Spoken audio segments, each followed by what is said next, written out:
How long have you been an entrepreneur? Well, I went to a private boarding school in northern Minnesota, and I ran the school store for 3 years. Okay. That's where my first retail. I loved it. And then that was junior college, and then I went on to go to college to get my bachelor's and my master's degrees. And I went into teaching, but I still missed retail. And the last 2 years since I was in a public school, now I had to earn my own way. We didn't have financial aids at that time, and my family didn't have any money to support me, so I worked all the time. And I worked in the shoe store 40 hours a week plus full-time student. And then once I started teaching, I still went home every weekend, and I worked in that same shoe store on Saturday and Sunday. Then I drove back, taught school, then went back the next week and worked at the shoe store.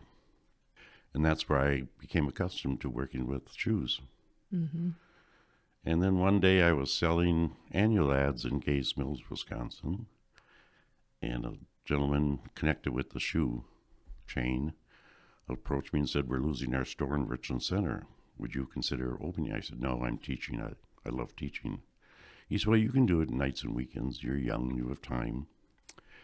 And so we opened Richland Outlet August 21st, 1969 at 1 o'clock. Nice. And it grew from there. And then one day I was working in a store, and Bill Moffitt from Viroqua stopped in, said, "I've got a building in Viroqua and it's empty and I want to get rid of it." And I said, "Well, that's your problem, not mine." I wasn't about to go to Viroqua. And so he stopped in about 3-4 more times. He said, "Gene, I'll sell it to you on land contract." So I said, "Well, okay." That was 1974. And it was in the fall of 74, and I bought the store. And then in the spring, we opened it as a second store. And then I found out running 2 stores is a lot harder than running one, and something had to give. And so I resigned that year from teaching. That was probably the hardest decision in my life, is to give up teaching, because I enjoyed it. Right. I was very involved with school and with the kids. And I resigned, and I went full-time retail. So that's how Richland Outlet and Mr. G's and Viroqua started. Yeah. Well, and then you started to really build an empire after that. Well, when were the other stores opened? I don't know if I call it an empire. I'd say. We started to expand. Then I bought the corner store in Viola, a variety store. Then we opened Boscobel, then Wanakee, then Portage. Then we were happy for a while, and then I also bought a store in Wapaka. And different things, as time went on, Portage, we burned down half a city block, the store did. Oh, dear. Somebody started a fire in the store, not yeah. arson or anything. They're not sure what started. There was some construction in the upper levels of our building. And we went out to a shopping center there, and then after about a year, a conglomerate bought the shopping center and demolished it and rebuilt it. And they wouldn't renew leases unless you were a national chain, so we closed that store. The Boscobel store, I had some problems with getting people to run it. And then I was approached to sell the building. I owned the big penny store downtown. And so I sold that building. We closed that store. And the one at Wapaka, we were on the south side, and the north side became the business section. All the new buildings, the Kmart and the Shopko and so forth, all built on the north side. They rerouted the highway away from the store. The high school moved on the other side of town, and everything on our block, well, our 3 blocks there, every other building became empty. And so then we put that up for sale, because I own that building, and we finally found a buyer, and so we closed the store. And so now we're down to 2. And for an old man, 2 is plenty. For a young man, 2 is plenty. Right? I have 1 restaurant, and yeah, it's a lot. It's a lot to do. Yeah, it is. is. And a bookkeeper I had passed away. She had cancer. And so I just took over all the bookkeeping since I have problems with my back, and I don't work the floor that much anymore. So, and that's how we got down to 2 stores, and I enjoy working at the 2 stores. Yeah. How many hours a week do you work? I work 7 days a week. Okay. I work from 8:30 till 4:30 or 5. I used to work till 7 or 8, but now it's 4:35. I call it my retirement. You're really cutting back there. Yes. And then the village takes quite a bit of time too with Sure. meetings and stuff. So I've got a full-time job between the 2. So Right. Plus all the buying and all the other things, the shows that you go to get merchandise and that's part of the enjoyment of retail is going to the markets. That's where we learn what's coming on, what's dying out, and also you get to sit down with people in your same profession and go over problems and how they solve theirs and how we're trying to solve our problems. So, right. but that's where we get quite a bit of direction. We have meetings that they call them what's hot, what's not. And we go over things in different categories of shoes and clothing and so forth. And we belong to 2 co-ops. One is in Minneapolis. It's a men's and slowly becoming a ladies' clothing co-op. The other one is in Seattle, Washington. It's a worldwide distributors. We're shareholders. All of us own 1 share. And there's 300 some people involved with each of those 2 co-ops. So. I would assume that those co-ops, for buying purposes, you're able to leverage better pricing structure, or what's the advantage of the co-op? Information mainly. Okay. And then secondly, the buying. There's a lot of companies don't want to sell individual stores anymore. Yep. They want to sell the mass merchandisers, or they'll sell co-ops, but they've taken their salesmen off the road. They don't travel. We get very few salesmen. We still get them in the shoe industry, but like ladies' clothing and men's clothing, you have to go to them now because they've taken the sales force off the road. Sure. And they keep enough people to go to shows, and they don't come around. Like at one time, just for example, the Lee Company had 5 salesmen called in us from Lee Company, 1 for men's, 1 for ladies, 1 for children's, 1 for infants, and 1 for workwear. Now, 2 ladies run the entire United States. Wow. Instead of having hundreds of salesmen. Right. That's an amazingly large territory for a couple of people. And like Hager Clothing, they have 2 men that service the entire United States. So. But it's how the times have changed. Yeah. It's So too expensive to have people on the road sure, of with course. hotels and meals and your fringe benefits of insurance and so forth. That's why someone like Nora should almost work for nothing if she gets insurance or the fringe benefits, retirement insurance. That's one of the things that individuals who open a business do not have that advantage. Right. They have to provide their own insurance. They have to provide their own retirement. Whereas someone who works for someone else has some of those things given to them. Yeah. Sure. And we don't get sick days. You go to work whether you're feeling well or not. Right. So Yep, exactly. So what are some of the other things that have changed since you opened your business in Viroqua? I know that, every downtown has its ebbs and flows and new things are happening and whatever. But as a business who's remained in place for so long, you really are a cornerstone and a model to the rest of the community. How have things well, changed? people used to be more loyal to the local business people. Okay. We become much more mobile. I mean, people jump in the car to run to have lunch in La Crosse. And years ago, that would be considered a once-a-month trip. I mean, you would think about it, plan for it, and you would shop locally. Now, the allegiance isn't there. And you used to grow up with the store. I mean, if your parents shop there, you shop there. Times have changed now because of the internet, because of people watch TV and so forth. Plus, we as a village or as city do not offer people much anymore. When I came to Viroqua, there were 5 shoe stores. Now there's 1. There were ladies stores, there were fabric stores, children's stores. Now if someone wants to shop, we're very limited in Viroqua unless we can build that back up. but it's also very expensive to open a store today and very challenging. And a lot of people don't want to accept that challenge. It seemed like there was a real shift in the late 80s. Right.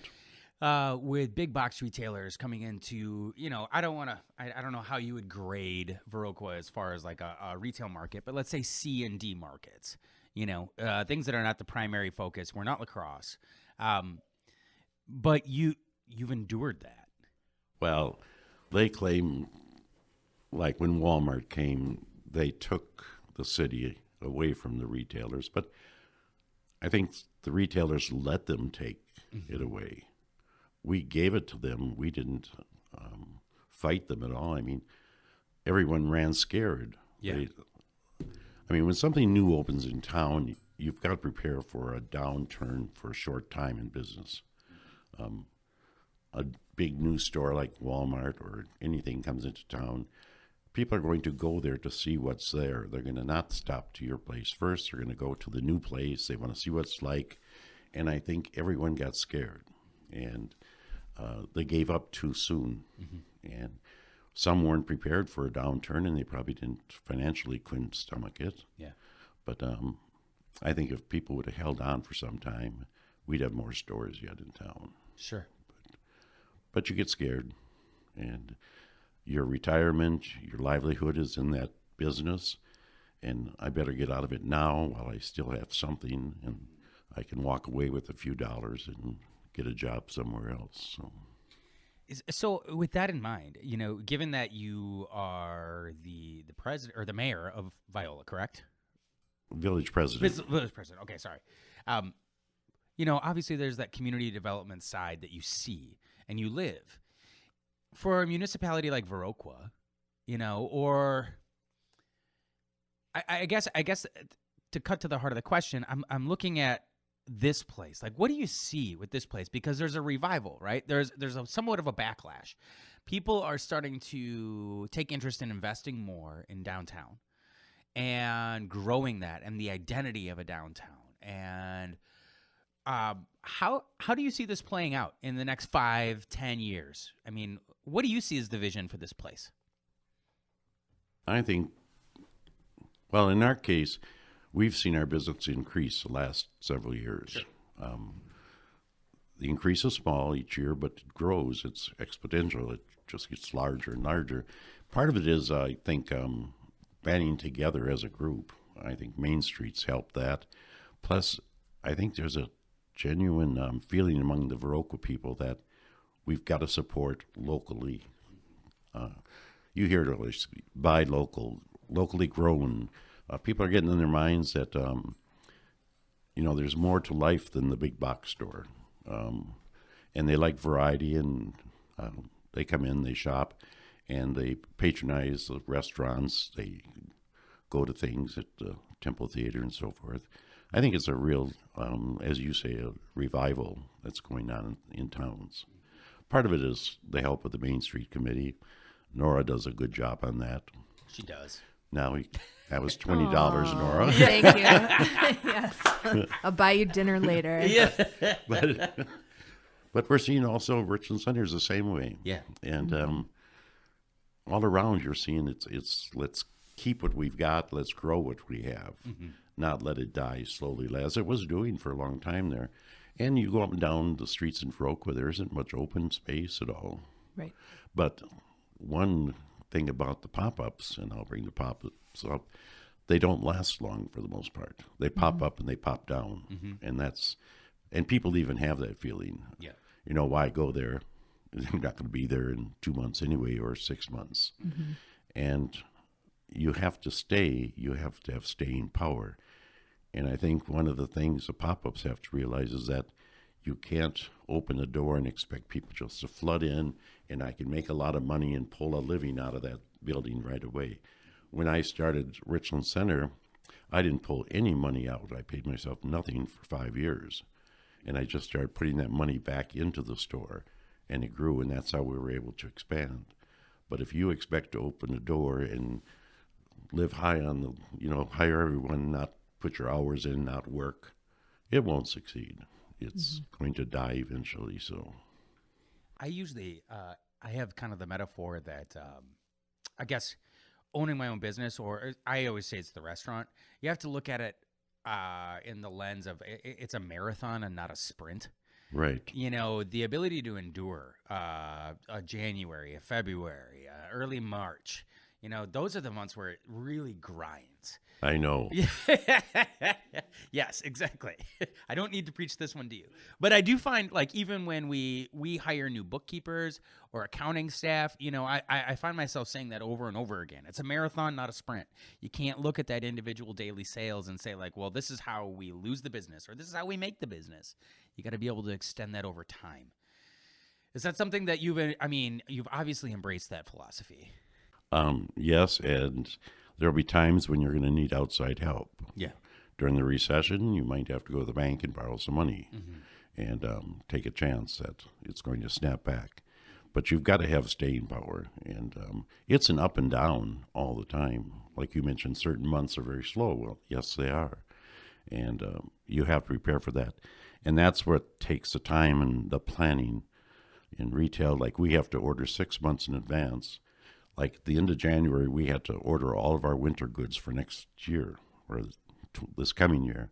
Well, you're still selling winter goods, so you have to realize, what am I going to sell? How much is going to be, left? What will I have to sell below cost? Don't overbuy. And that's a good job if you can manage that. Other businesses have other things they have to worry about. Ours is, forecasting what you will sell for 6 months. It used to be you would buy for a month ahead. But now companies, because everything is imported, or majority of clothing is, now they have to go to factories in other countries and put orders down. They can only order what they've sold. So they need to know 6 to 8 months in advance what their orders are going to be. It used to be it was 1 month because a factory can adjust, but when you're importing, you can't. But luckily, some of that manufacturing is coming back. Red Wing makes most of their shoes here. Other companies are coming back. Carolina does, New Balance. And we've kind of gone for the brand name goods in the store and also to support the manufacturing at home. What we can, we buy from U.S. manufacturers. So that's awesome. I mean, when it comes to marketing, I think that obviously there's a resurgence in that story. It's kind of tied to that localism piece. We're supporting jobs that are right here in the United States. How do you come up, like in a small town, right? We were talking earlier about running ads, and obviously you're in the long haul for the marathon. Mm-hmm.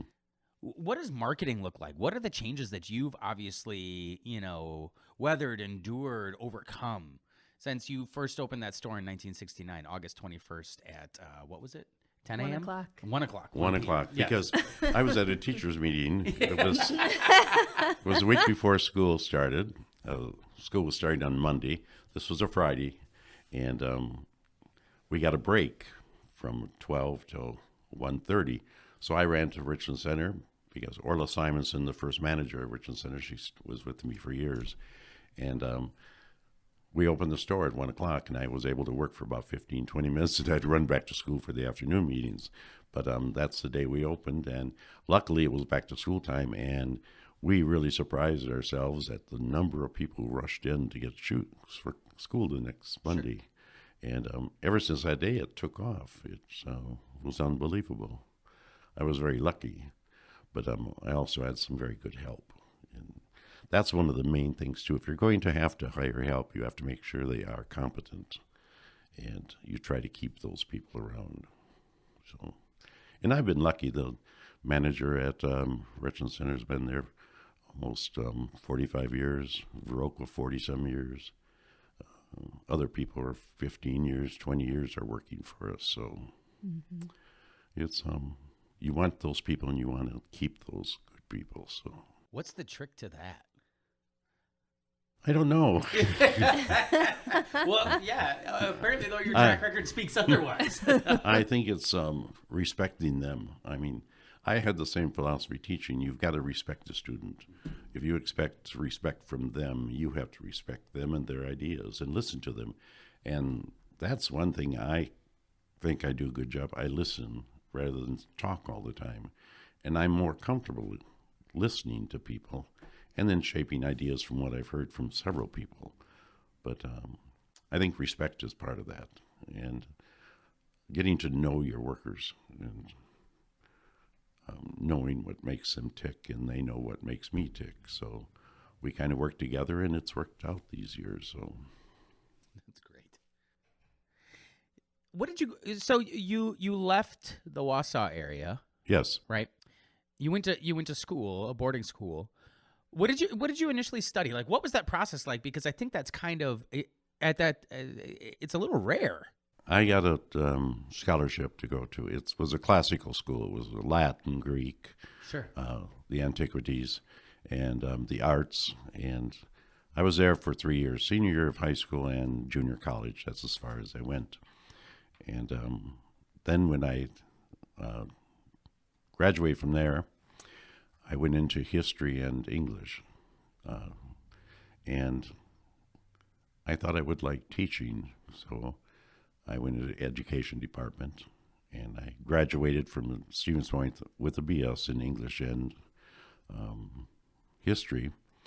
And I continued summers each summer, even while I was working, and even while I owned Richland Center, I kept working on my master's degree. I got my master's degree in the teaching of English from the Wisconsin State University at La Crosse, and also the University of Madison.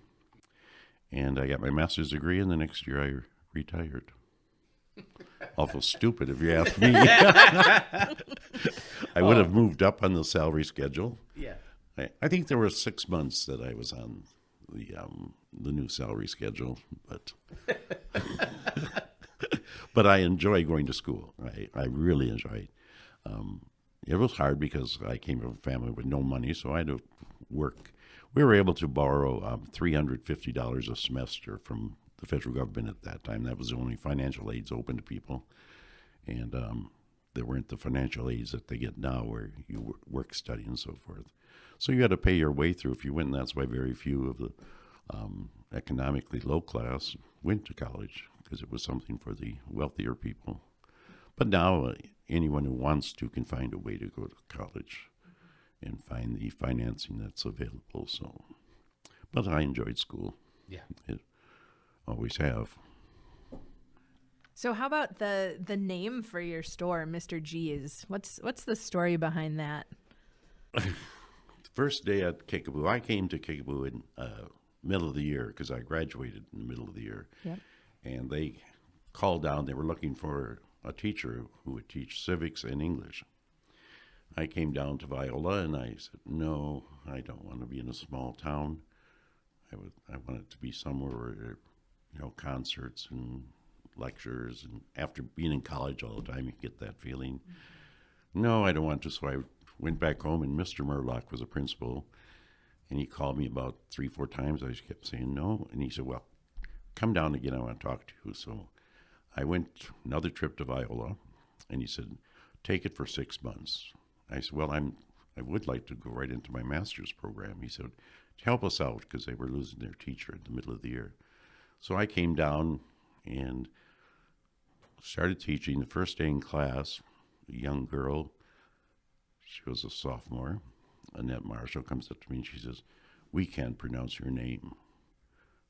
Would you be insulted if we called you Mr. G? I said, no, go right ahead. I said, I realize you don't mean any disrespect by it. So it became Mr. G. And my mother eventually called me Mr. G. Because that's so awesome. When she talked to someone, they would say Mr. G. Half the people in town never knew my name, and they probably still don't. I mean, when my name's on a ballot for a village office, it's Eugene Gabrysiak, Mr. G, because otherwise they wouldn't know who they're voting for.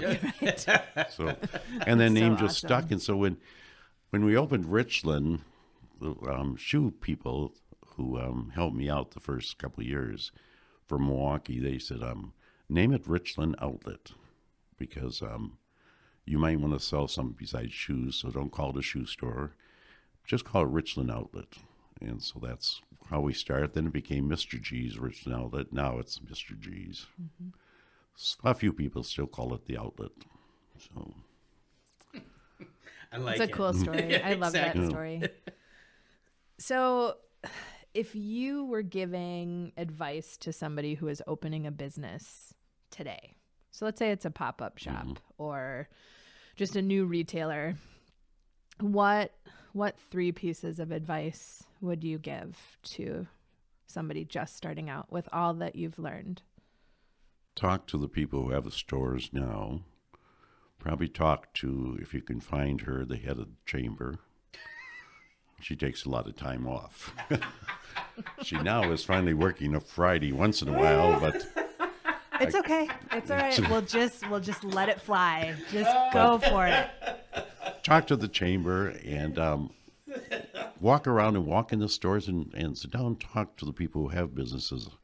And then also have enough financial backing and also find a place. And that place is important. Don't try to open a store right away in some back street where people don't go. You know, if there's no one else around you, you've got to be out in the open. But I think the main thing is to make sure you have financial and some knowledge, and then find a location and have some experience in what you're trying to do. Don't open a shoe store if you never sold a shoe. Don't open a clothing store if you've never bought clothing, or, I mean, get some experience from someone, or have someone come in with you, a partner that knows something about what you're trying, because it's a great financial burden to open a store today. I mean, it's hundreds of thousands to open a store like mine. It's almost backbreaking, really. And but don't expect to, become a boss and not work. That's what a lot of people feel. Well, I'll become my own boss and I can sit back and tell other people what to do. Well, that doesn't work today. It's you've got to do the work, and then if you succeed enough, then hire someone. But to begin with, you better be in there working yourself every day it's open. And in case you do have a little trouble, have some financial backing. Set up something at the bank, or unless you have savings, but have someplace you can dip into money in a fast way. Not have to wait a month while they review things. Set things up ahead of time. So, but knowledge is your best thing on opening a business, by talking to people and just studying the situation. But stores will succeed in villages like Viola or even Viroqua if you have the right attitude. So, well, what about some parting thoughts, Mr. G? Anything else that you would? No, I think if someone wants to open a business and they want to become part of the community, they have to join, pay your dues. Every week someone comes into the store that wants a donation for something, whether it's for school or for the city, and or for the chamber. Go along and participate in that. No, I'm serious about that, though. You've got to become part of it and make it all work. And you can't make it work by yourself. And you've got to join the group. And if the group becomes strong, you'll become strong. Right. And if you fight the group, you won't become strong. Right. And as far as business goes, I think the best advertising is word of mouth. I mean, this restaurant has grown because of word of mouth. The chamber's grown because people feel that the chamber is doing something. They talk about it, so okay, I'll join. But word of mouth is much better than advertising. Yeah. And get the word out. Probably use the radio. I think the radio is much better than the printed as far as if you're new people. But the drawback there is everyone in their car, several radio stations, they have their own recordings, they have their own mechanism to listen to music, so it isn't like it was years ago. Advertising years ago was paper and newspaper. Sure. Today it's the internet, newspaper, word of mouth, that type of thing, and have something that the people want. I mean, you can't open a store if you're going to push something that nobody wants. Right. And you got to have enough merchandise to get people into your store. And don't rush to open the store. Make sure everything is right before you open those doors, because that first impression is the impression they're going to walk away with. They're going to tell 10 other people who are going to tell 5 more people, and that's what's important, is make sure everything's set before you open that door. Don't rush because you want to get it open. make sure the groundwork is done. And then work hard, just work all the time. That's what I do. Yeah. And you had a question you were going to ask me why I haven't retired yet. And I could be lying on the beach with sand, and I was going to answer, I don't like sand. You don't like any sand? I like green and I like white. Yeah. I love the hills in summer because they're green, especially in the spring. And then I love the winter when everything is clean and serene. You drive in our hills down here in the wintertime. I mean, an artist can't portray what's here. We really have a beautiful area. Yeah. And then in the spring when everything turns green, green to me is much better than fall when things are getting brown and dying. Mm-hmm. Sure. Life is coming, so you get rejuvenated then. Right. You go back to work. Yep. So no retirement for you. Oh, good heavens, no. Pam at the store says they'll drag him out of the basement someday. And those are her words. Thanks, Pam. Gotta love Pam. Yeah. But no, to me, it isn't a job anymore. It's a life. The stores are my kids. I mean, they really are. Yep. I treat them like kids, and they're my whole life, so that's what I do. And then the village is my stepchild that I picked up along the way. Viola, the stepchild. Or my foster child. Yeah, Yes. exactly. Didn't start out. I didn't start it, but I was asked to help it, and I hope I have. So Yeah. that's good. Well, thank you so much for chatting with us today. And now the money comes when? Yeah. The money. Caleb, checks in the mail, right? Yeah, Caleb Oh, will yeah, take yeah. care of all that stuff. Well, I thought I would get something out of this. You got a glass of water. I'll take you out for a Yeah. steak. How about that? We're going to go to the Driftless Cafe. Okay. You want to go? You want to go? You're going to be my date at the Driftless Cafe. All right. All right. I usually don't go to I know. fancy restaurants. I know. I know it. Yeah, right. You know it's owned by a kid from Lafarge now. I mean, it can't be that fancy. It'll be wonderful. We'll do Yeah. that. We didn't do an exit here. Or didn't. like, hey, you're listening to the 54665. You're We didn't listening do to an intro 54665. All things rural economic development, all things small towns, and today, all things Mr. G. Thanks for listening. Bye-bye.